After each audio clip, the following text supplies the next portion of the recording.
Good morning. My name is Alessandra. I'm a resident of Advanced General Surgery at the University of São Paulo.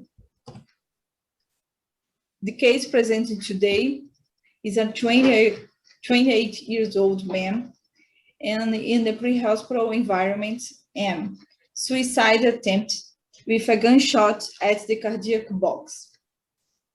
No external bleeding, Glasgow Coma Scale 15, heart rate 100 BPM, respiratory rate 16 BPM, treatment IV access, and administering crystalloid solution, intranexamic acid. He was admitted to our hospital brought by helicopter, and the initial assessment in the trauma room was A, patent airway communicate verbally, decreased vesicular sounds at left chest, oxygen saturation 100%, no external bleeding, heart rate 110 BPM, blood pressure 130 by 17, EFS positive, a left chest hemothorax. Glasgow Coma Scale 15. In exposition, you can see the next image. A penetration in the cardiac box, a entrance in anterior left thorax, and the exit in the back of the left chest. You can see the EFS, left hemothorax. Initial management.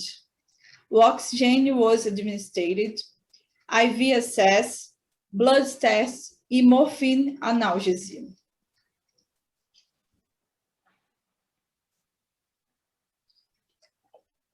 Hemoglobin 13.9, base depth 2.0, and lactate 15.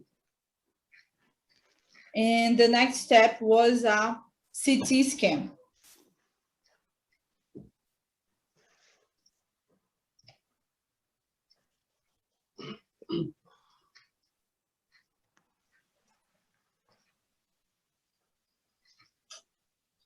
So we can see in the CT a moderate left hemothorax. And now you can see to a pneumothorax and a hemopericardium and the fractures of coastal arch. The CT scan helps us to determine the bullet trajectory. So our next step was a video-assisted thoracoscopy surgery, VATS.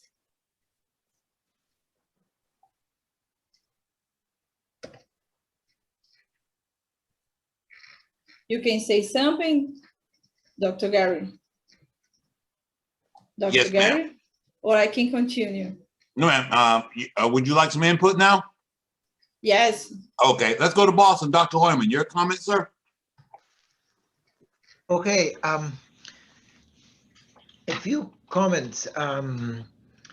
This patient has a few interesting findings. Nothing, I don't know if I would have done the CT scan, to be honest, but one interesting finding is that the entrance wound is bigger than the exit wound. And this is important because many times people try to describe the wounds and say, oh, this is the entrance, this is the exit. This is clear, you know where it's coming from because the patient allegedly shot himself. But the entrance and the exit, the entrance is bigger. And traditionally, the teaching is that the exit is bigger. And this is for high velocity bullets that they deform or they tumble, but not for small bullets. And looking for the exit is probably not a big one. And there are other indications why this is probably not a big bullet. The circle around the wound is caused by the burns from, this probably was a very close range, probably directly against the chest wall. And sometimes that also would cause linear fractures of the skin, radial fractures from the skin because of the gases, the pressure of the gases going in. So this is just a comment that we should never, unless we know for sure, like in this case, we should never describe the wound as entrance and exit. We just can't describe wounds for legal purposes. This patient, the question is, when you have when I was looking at the wound, this should have hit the heart for sure, and you have a blood in the pleural space. So what is worse, to have a pericardial tamponade or to have a heart injury which is open into the pleural space? And the jury is still out on this. Some papers argue that having an open pericardium is better. Some papers argue the opposite. Obviously, for this patient, probably was better because the wound, that's another indication that this is probably a small bullet. The injuries to the heart are probably small and kind of like almost sealed, if not sealed completely by the time of the surgery. And the bleeding outside the pericardium caused the patient not to tamponade, and the hemorrhage eventually stopped.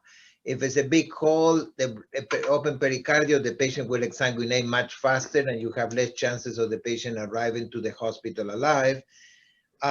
So these are just comments about this. This patient has a lactate of 15, which is the only part I didn't understand because it has a base deficit of -2. But I don't know why the lactate was 15. That's very high. And this patient, I would take him to the OR for a median sternotomy. I would not done a thoracoscopy for many reasons. This patient is very likely to become unstable when the induction of anesthesia is being done. Many of these patients maintain the hemodynamic stability because they have adrenergic discharge, and even using drugs like etomidate will cause hemodynamic instability. So I would probably prep this patient awake, be ready to crash the patient when the anesthesia is induced, and open the chest through a median sternotomy if possible.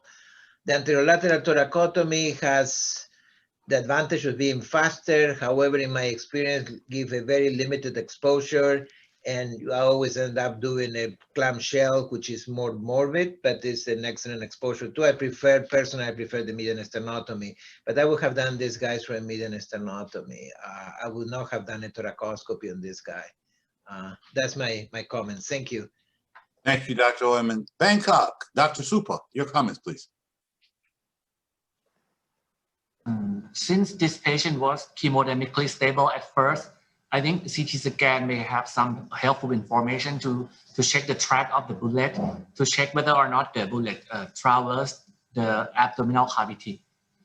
And I would pay attention on Thoracic exam on the pericardial space. If he had obvious pericardial blood from the ultrasound, I think that also very useful information for managing this patient.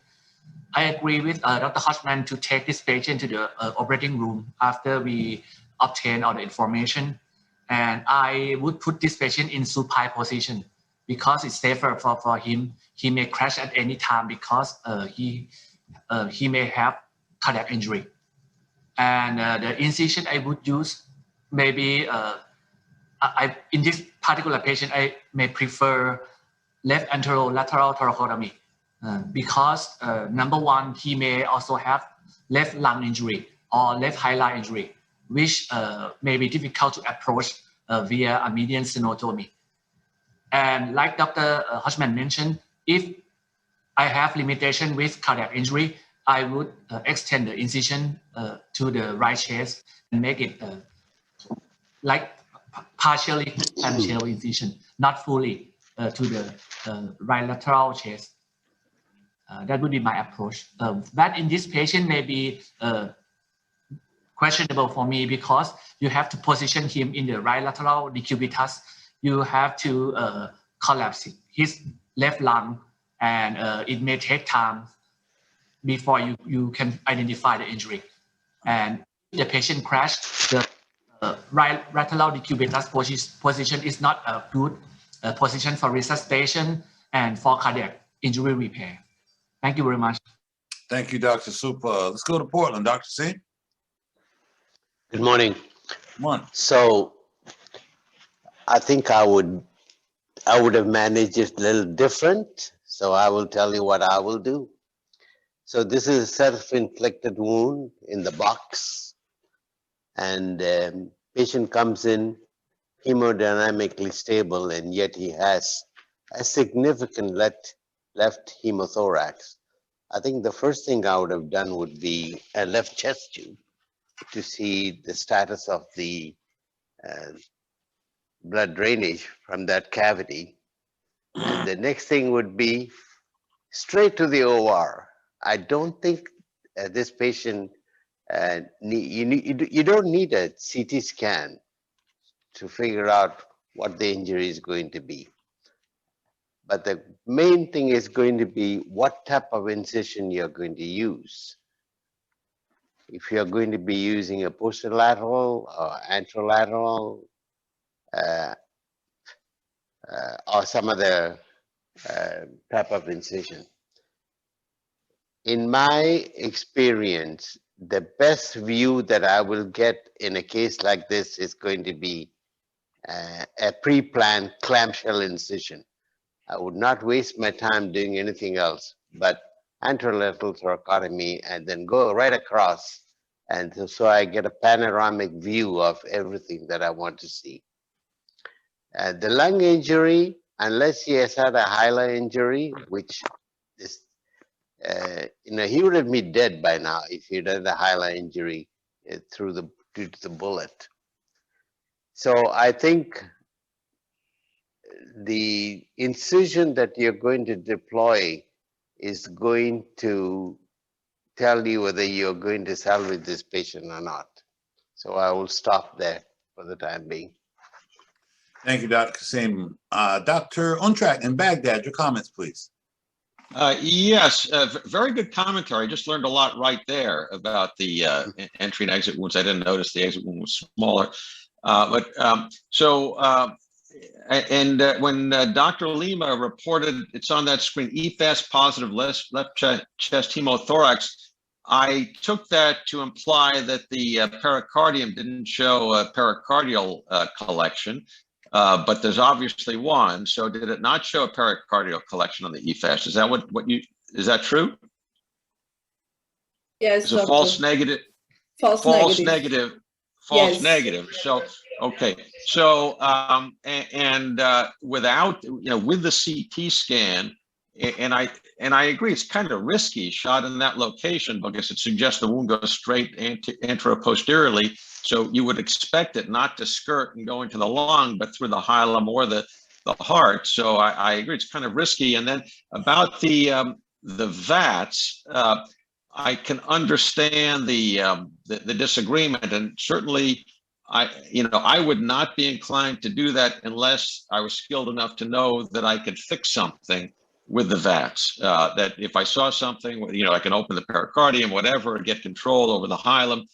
And I wouldn't be able to do that. But if you're skilled enough to do that there, then I can see that might be a reason to do it, but not for diagnosis. And then with the CAT scan, knowing that there is a hemopericardium, as a general surgeon, my inclination would be to do a median sternotomy, because you can both control the whole of the bleeding point in the heart, assuming that there's bleeding into the heart and maybe it decompressed through the hole in the pericardium into the left chest. You won't know until you look, but you can both control that and also the hilum. You can get control, clamp the hilum, and the patient can one lung, breathing through one lung for a while. But the hole in the heart he could get an actual tamponade at any time. I'd be concerned about that if it's already clotted off and controlled, I would be worried about rebleeding into the pericardium. So I think in my hands as a general surgeon, I would feel more comfortable doing it that way, knowing that I can control both. So that would be my approach in this case. Thank you, Dr. Untrack.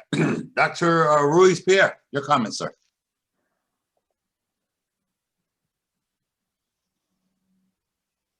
Check your mute button, Dr. Ruiz. Okay, we have you. Go ahead. Good morning. I will enter by median sternotomy. I'm a thoracic surgeon. I feel comfortable with a median sternotomy. Very good, sir. Thank you. And Dr. Calderon? Good morning. This is my comment. So this patient has an injury, a gunshot injury to the box. Even if the patient is stable, this is a very risky injury. Well, I don't think he's stable. He's a little tachycardic. So with the EFAS positive for a hemothorax, well, I was wondering also, how does the pericardium look like? I understand that it looks false negative. But one of my first measures in the trauma shock unit is just to place a chest tube. And checking the output, I would take the next decision. If the patient is still stable and the blood stops from the chest tube, I may feel comfortable taking the patient to the CT scan. But if I have a high output, the patient needs to go to the OR. Well, I should have blood ready for the patient, have the OR ready. With the findings of the CT scan was already done, and you can see the hemothorax and the possible hemopericardium.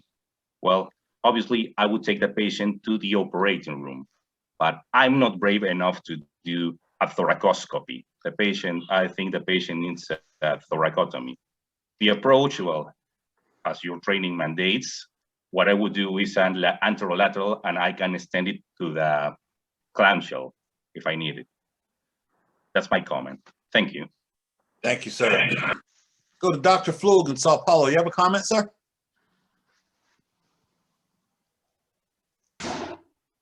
No, I will make my comments at the end of the presentation. I think. Okay, very good, sir. Dr. Calais, I see you joined a few minutes ago. Have you observed enough to comment, or would you like to wait a while?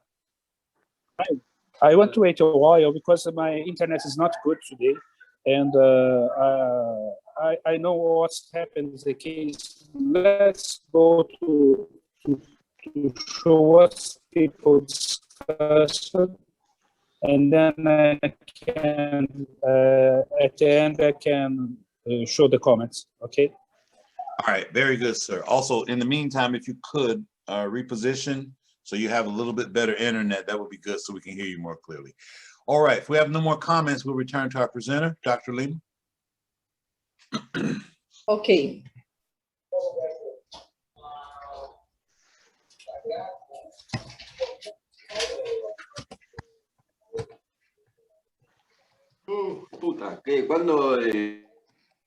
So we beta vets show the video of the surgery.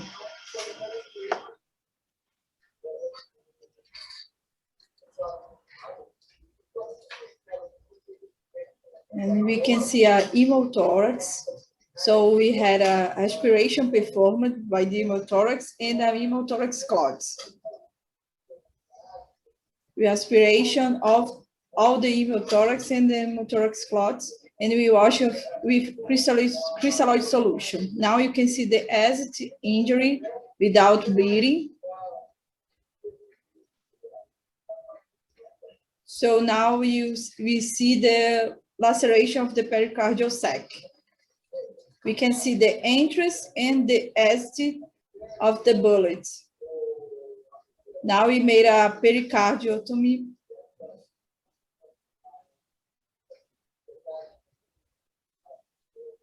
And we see a little hemothorax, and we wash again with crystalloid solution. Now you can see the myocardial contusion made for the bullet. We wash again the pericardial sac. Now we see the laceration of the upper lobe lingual. And we made a pneumectomy with linear stapler. We used 3 linear staplers to make the pneumectomy. And you can see the last one.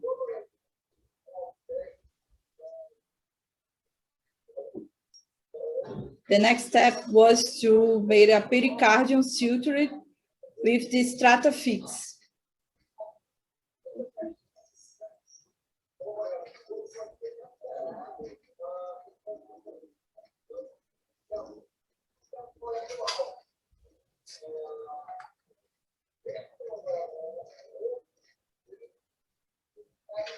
In the surgery, you use a self-saver and transfers almost 500 milliliters of blood. In the end, at the end, we put a anterior chest tube and a posterior chest tube, and we can see the upper lobar lumbar. Can you comment, Dr. Gary? Yes, ma'am. Thank you for the promotion. Let's start with Dr. Calderon. Well, very interesting. I really expected a worse injury, but well, it was not that bad at all, and you managed it very nicely. Congratulations, and thank you for showing. As I tell you, I'm not brave enough to do it in the acute trauma setting, so I don't have any more comments to say. You're teaching me right now. Nice video. All right, thank you, sir. Let's go to Dr. Untrack in Baghdad. Yes, you know, I sense a trend here.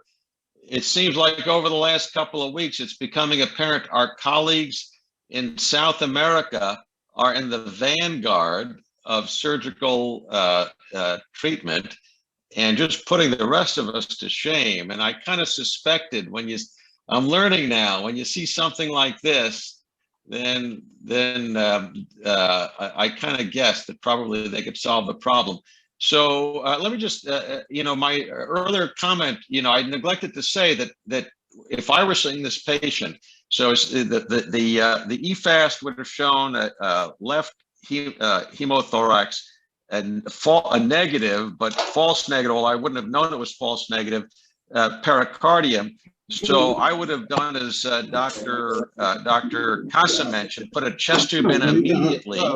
And then, if anything, gone to the operating room to do a left thoracotomy, because I would have assumed that the injury was just to the chest. It didn't affect the heart. So that's where I would have been.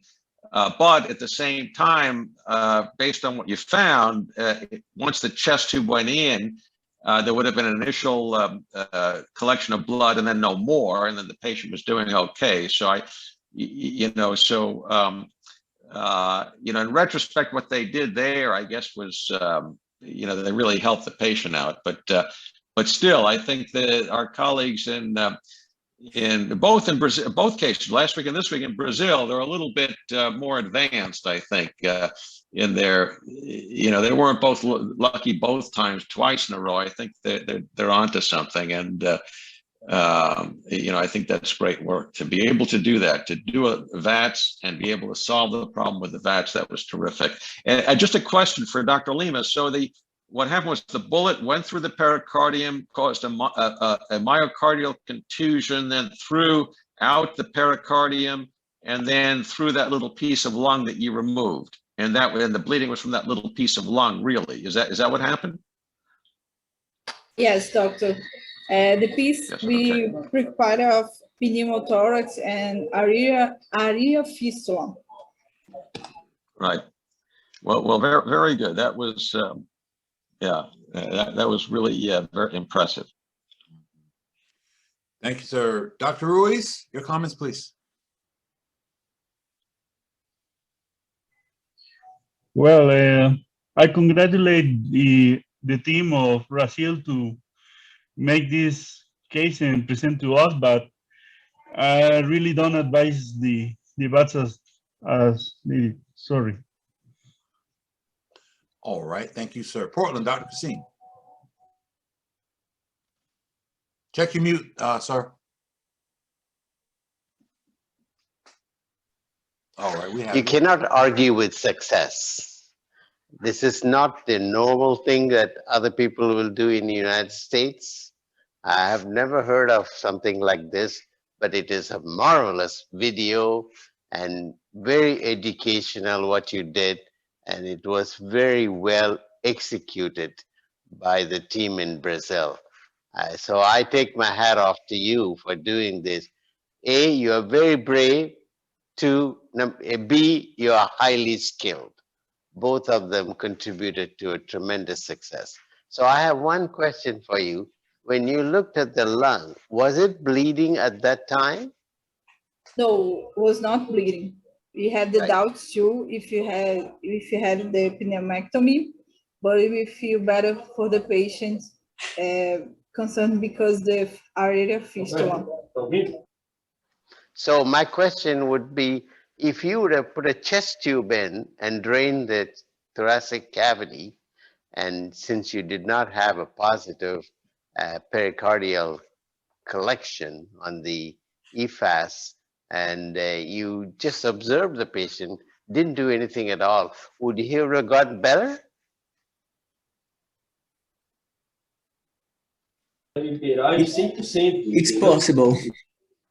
Possible, yes.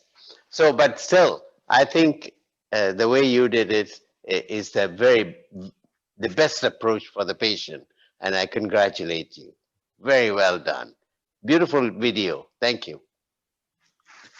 Thank you, Dr. Kasim. Dr. Hoyman, Dr. Untracked, I see your hand up. I'll get that to you after Dr. Hoyman and Dr. Supla, if that's okay. Go ahead, Dr. Hoyman. Well, I will disagree with my friend Dr. Kasim, and I will also go against common wisdom that you cannot argue with success. So I am not a bright man, so I will argue with success. I think in a patient like this, the only safe assumption that you can make is that it's a serious injury. So the trajectory, yeah, it was tangential to the heart. It missed the heart for a little bit, but the only safe assumption that you can make is that the heart is involved. And to proceed with a thoracoscopy in a patient with a very high likelihood that have a heart injury, and for the record, we do our own thoracotomies here. We do the thoracoscopies routinely for retained hemothorax or empaimas and everything. So it's not something that we do not do.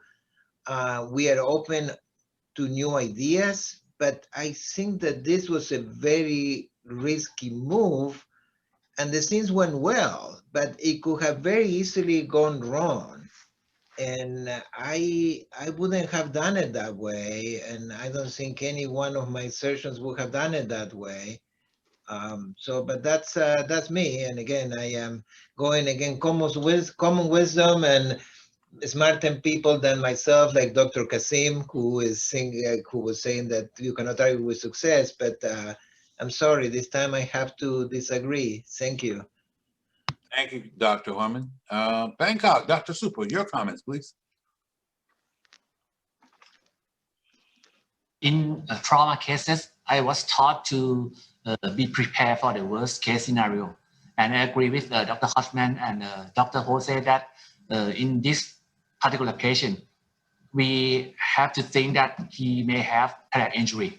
And the safest approach is to put him in a supine position and do the big incision to examine the heart and to repair it properly.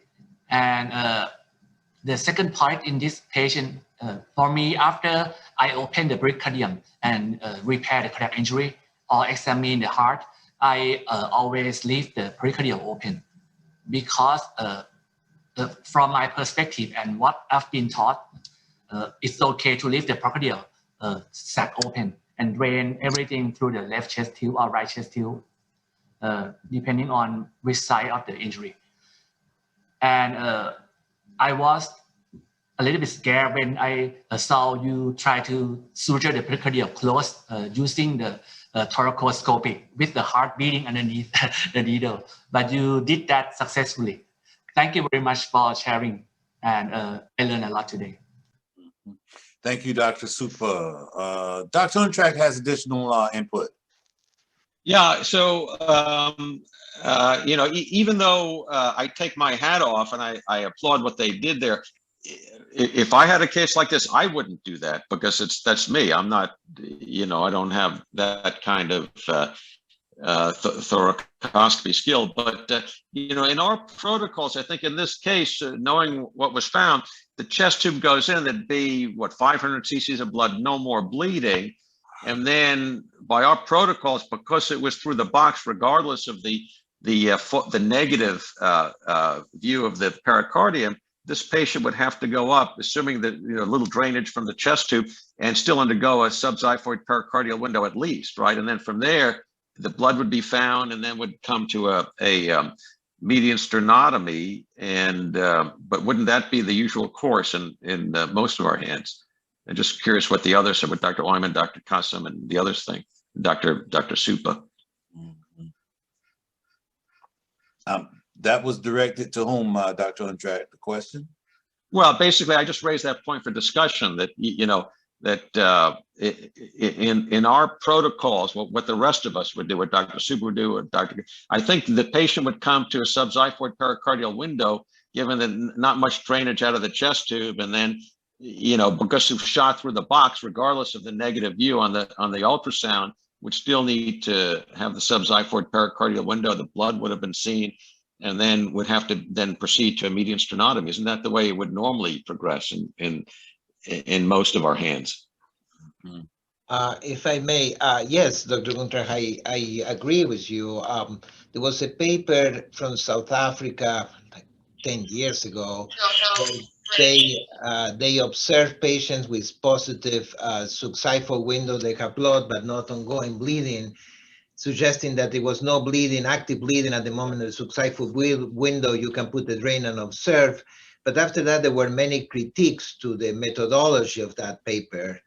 And that was never adopted. So essentially, when we have a positive pericardial window, the standard of care, at least in America, is to proceed with exploration of the pericardium. And the argument is that you might have an injury to the right side of the heart that is partially closed, and the patient coughs or have a valsalva for any reason, and the bleeding restarts.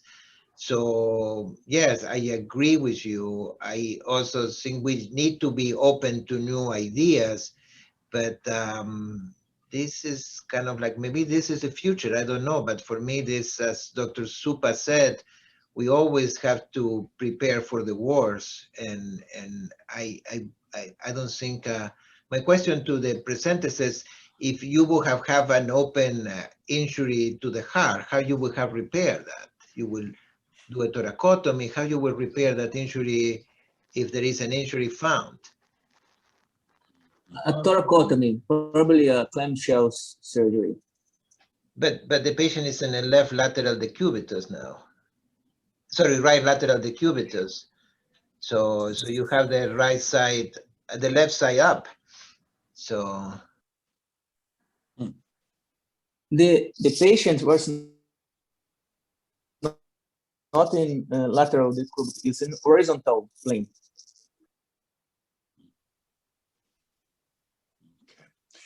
All right, let's go back to our presenter's location. Any continuation or comments on all of the input? I think there was a case I recall in one of these morning conferences where somebody opened up the pericardium and there was initially some blood found, and they irrigated it and waited for 30 minutes or so, and there was no further bleeding, and put the drainage tube in and got out. If I recall that. I personally have never seen that myself, but I recall that hearing about it in one of these morning conferences, and I put that in my computer and for future. So Dr. Supa's case, I think it was your case, Dr. yes, Supa. I think it is Dr. Supa's case, exactly. Mm-hmm. So I think it can be done. It was Miami case. In Oh, my ma'am. I always do like Dr. Hartman suggested positive pericardial window. I continue with full median sternotomy. That was Miami case. I remember that case. Right. Let's see, Dr. Flug, everyone has a question. What to do when you do not see active bleeding? The lung, neither the heart was bleeding. From Dr. Flug at the presented location. Dr. Hoyman? Oh, that question is to me. If I don't see bleeding from the lung, I wouldn't do anything. If I have an injury to the heart, I would probably put the suture, because a pleasured suture, which I usually use pericardium, just in case, because it's always the concern that the only times I saw things, there are always some minor oozing. I never had one that was absolutely no bleeding, except one case that we presented here a few years ago, where the patient has kind of like a fillet cut from the heart. There was not a completely penetrating injury, and was one piece of the myocardium and epicardium hanging. But otherwise, the left side always bleed, and the right side maybe is minor bleed, but I would just always put the sutures there, because I am worried that with Valsalva, the patient might start bleeding postoperatively. That's also what I would do for a pulmonary artery injury that tends to be kind of like, look like a contusion in the pulmonary artery and nothing else. When it's stop wound, I would put sutures there, because I have seen patients presented later with pericardial, large pericardial effusions 2 weeks later. Thank you, sir. So once again, Dr. Flug was part of it, has a question to the group. I think his audio is not that well. What to do when you do not see active bleeding, the lung, neither the heart was bleeding? Any other input before we move on to his question? Okay, let's go to Dr. Lima. Okay, for Dr. Super, yes. We don't close all the pericardium. We partial close it for draining the hemopericardium. And then we prepare in the EOR a thoracotomy box. Well, continue. Just a moment. Okay. Post-op evolution. First day in ICU, we proceed with tubation. Then Thursday, ICU discharge. And you can see the first day X-ray with the 2 chest tubes, anterior and posterior. On the 6th day, we removal of the anterior chest tube, and the day 9, we remove of the posterior chest tube. In the 10th, he had a hospital discharge. In the last 9th day, we can see the X-ray without the chest tube.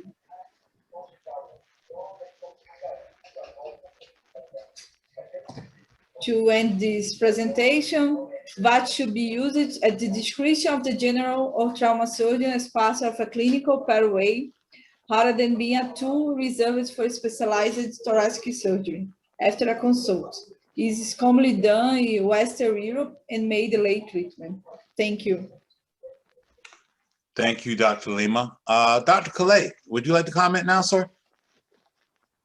I think it's Dr. Yeah, Dr. Calais, you're having some transmission issues, sir. Dr. Calais, or is he busy? Yes. Yes. No, it's not busy. I am here. Yeah. Dr. Calais, can you reposition to a place where you have better internet? Barely hear you. It's a problem. Patients. What is great to share? Hi, can you listen me here? Can you listen more? Yes, sir. That's very good. Thank you.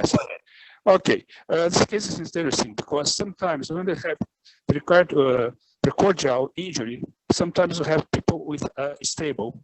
Although in 30% we have people who have injuries, but don't have injuries who penetrate the cardiac chamber. So sometimes the patients are going to be very stable in the initial assessment, they try to make a pericardial window by superficial incision and irrigate and see the pericardium. One can go to a thoracoscopy and try to make an injury in the pericardium. The great problem is that if the injury in the heart can be discompensate patients during this thoracoscopy. So in these situations, when they put these patients in the OR, you have to put all the equipment to do a thoracotomy, emergency thoracotomy, as promptly as you start the thoracoscopy. And you can find no injury. You can find injuries in the heart, but not injuries which need to make surgery in this heart. So in this moment, you can close the injuries. For the lung can be a tracheotomy or can be resect apical portions of the upper lobe. So it's very, very easy to see. You can close the air fistula, and sometimes the blood can come through the stream. The great problem for this heart injury is not the injuries, it's acute injuries, but the injuries can be later because the heart was burned by the bullet. So in these situations, the burn can be the repair of the myocardial injuries in late phase, maybe an aneurysm or pseudoaneurysm can be diagnosed later and be treated later. Thoracotomy, open thoracotomy, you cannot make something different like you can do in the thoracoscopy. So it's very difficult to show the case. But for using the thoracoscopy in these situations, you can take a very selective case, and you have to put in the OR that you have all the instruments and the materials to convert as quickly as soon as possible when you start the thoracoscopy. So it's very, very interesting case. It's very beautiful image that you can see from the thoracoscopy movie. But sometimes you can think about when to start, if you have the equipment, if you have the ability to do this with the thoracoscopy, and if you have the equipment to convert quickly as soon as possible. So any final comments from Dr. Kasim? Well, you know, there are several ways to skin a cat, and this is one of them. And in the current issue of this journal, I don't know whether you guys get this journal or not, there is an article which is entitled "Neverism, Alwaysism, and the Danger of Absolutism in Surgery." There is no such thing as absolutism in surgery. We always learn from what other people teach us or show us how to do it. But you cannot have a narrow mind in surgery. I certainly have learned from this particular case, there are surgeons, especially the younger ones who are coming up and about now, who have much more, they are much more brave and also technically skilled to offer us an alternative to what we older folks used to do, which is, in this particular case, we all would have done thoracotomy. And here's a gentleman from Brazil who is showing us an alternative method. And at least we should ponder about it even if you don't embrace it. Thank you. The beautiful case. I enjoyed it very much. I'm glad I got up at 5 in the morning to listen to your presentation, Dr. Lima. It was a great case. Thank you. Thank you, Doctor. Dr. Ruiz, I'm sorry, your comments, please. Well, as I said, I congratulate the team from Brazil. It was a nice case, but sometimes are times to be brave, but sometimes like this, it was, I think, it was a bit. And there will be times where bats will take a better place in trauma, as it actually does. Thank you. Thank you, sir. Bangkok, Dr. Super, your final comments, please. Thank you very much for presenting this case, and hopefully to see more novel approach from you in this conference. Thank you. Thank you, Dr. Super. Dr. Calderon in Lima, Peru, your final comments, sir. Yes, we really appreciate your showing your case. It's a good approach, a new approach for me. And fortunately, you didn't find a major cardiac injury because the history will be another. Something I would do different in the initial assessment of the patient. I wouldn't allow the patient to move over the CT scan or the OR without the chest tube and without a chest X-ray. And that's all I have to say. Thank you. Have a good day. Thank you, sir. Thank you, Dr. Calderon. Let's move to Dr. Hoyman in Boston. Your final comments, please. Well, two comments that I am in agreement. One is that the VATS absolutely should be part of the armamentarium of the trauma surgeons, as the presenters mentioned at the end, and they demonstrated. I can't deny that. And I also agree with Dr. Kasim now that we cannot be absolutists. And we all had, and that is not only in surgery, that is in medicine and in science in general. Science grows by not by opposition of new ideas, but by correction and modifications of old ones. And I shall have to look this, that I remember this statement, but I have to really make sure how it was. The surgeon who should attempt a suture of a wound of the heart would lose the respect of his colleagues.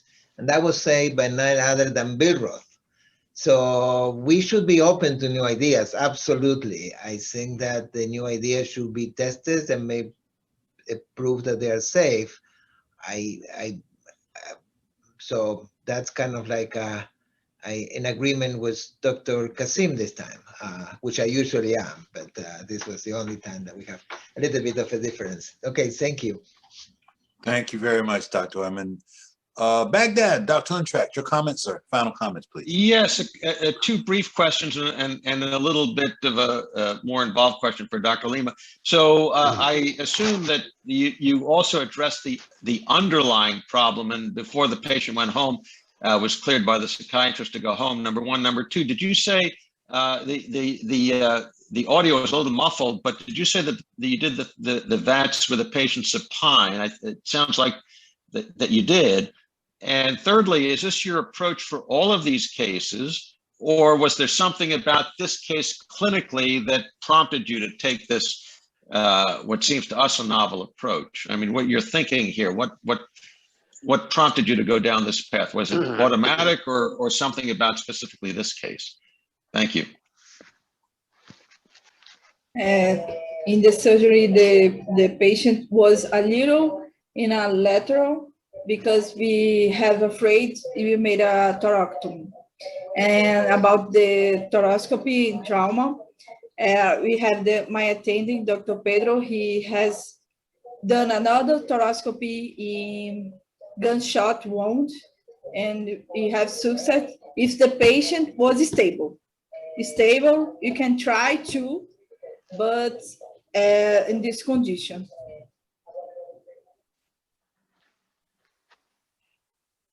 Does that satisfy your question, Dr. Untract? And then the last part was, I assume that they had the psychiatrist clear the patient before he went home, that's the underlying problem. I'm sorry, I don't understand the last one. Psychiatrist. Yes, he had the psychiatrist, yes, the most potent. Yes, he had the accompaniment of a psychiatrist. Right, good. Alrighty. And Dr. Flug, do you have closing comments for us? Okay, thank you everybody for the presentation. It was a great time with you guys. And discussion a little bit was about what you. Dr. Flug, go ahead and block your video. Hide your video. There was no table bleed. Dr. Flug, go ahead and block your video so we can hear you clearly.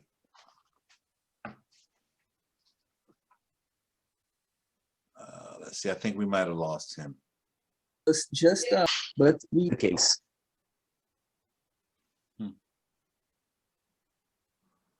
Okay. Thank you very much, sir. Dr. Martos is in here somewhere. I think he'd like to call. Can he come back and tell us? I'm sorry, say it again, Dr. Cassini.